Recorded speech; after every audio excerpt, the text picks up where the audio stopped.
This move that's been going on for a couple of years to try to elevate debate, get folks talking across aisle, that's so important and so good. It's such a positive thing that's come out of this tough time. I think that will stick because it serves everybody. There's no losers in that scenario, and there are when institutions become hyper-political, and they have. So that's my guess and my hope. The faculty obviously have a tremendous sticking power, right? They have tenure. There's a lot of them there. It's not clear to me how much of this stuff will be around, what the Trump's legacy will be in higher education if they're on the other side of it.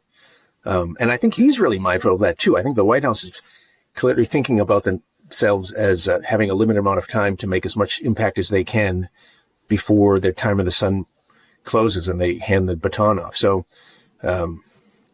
hopefully open inquiry and debate between students, between faculty, becomes the norm again.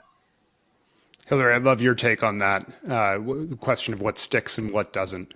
Yeah, it's a good question.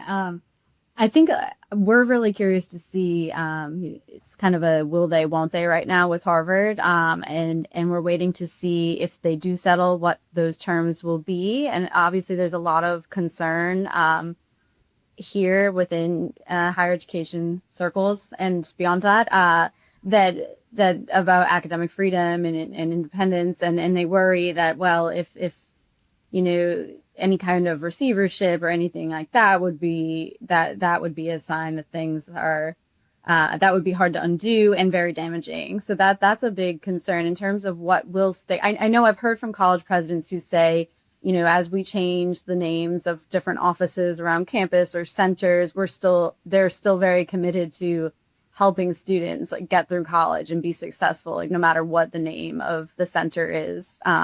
And, they had these types of services well before it was called DEI. And so those ideas and that mission of helping students succeed, no matter where they're from or where they come, who they are, that's not going anywhere.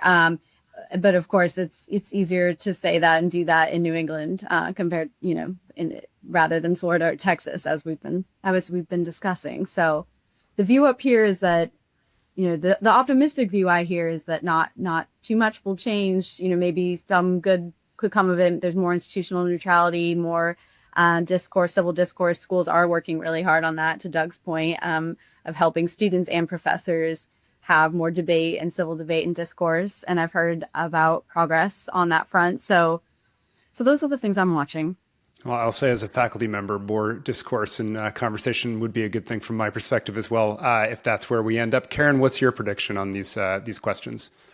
I mean, the thing I would look at is not especially sexy and doesn't get as much attention as, say, these debates over DI or debate on campus, but it's how much structural change is the administration going to make?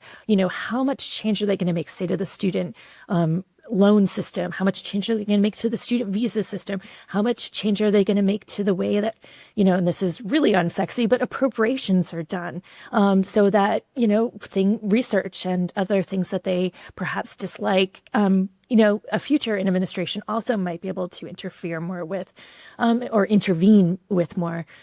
So I think it's really going to be how much of it is talk and rhetoric, and how much of it is this sort of kind of deep institutional change that the federal government, because it does control, spending on research and the student loan system, can make. And so that's not exciting, perhaps, to the average person, but it's I think the thing I would watch most. Karin, just stay with that for one moment, because one of the things that Jeff and I have talked a lot about in the show is how much of this, the actions that you just talked about really are lasting if they're done through the executive as opposed to the legislature getting involved in Congress, say, doing its job.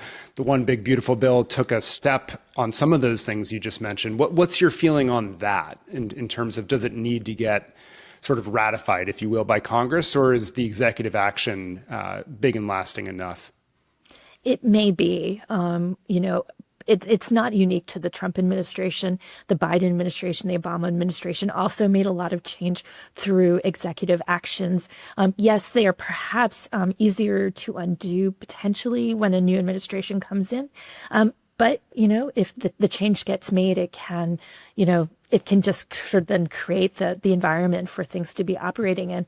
I mean, that's what I would also just point out that I think even among Democrats, I mean, we've in this conversation, we've making this blue-red distinction, but I think we have to remember that there's critiques of higher ed today that we weren't hearing, 5 or 10 years ago from Democrats about the value of college, or does it cost too much? And so I also think we have to remember that just, 4 years from now, no matter who's in the White House, there could, be executive branch folks and legislators who are trying to make changes to American higher ed.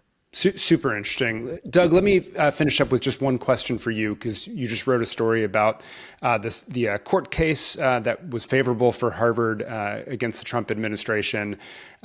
Always the danger that I'm asking you this and the podcast will come out a little bit and there'll be like 5 developments in between. But I'm curious what you think will happen as this goes to the Supreme Court and how they might look at this case. And if you have any predictions from the conversations you've had about how they might look at this case between Harvard and Trump.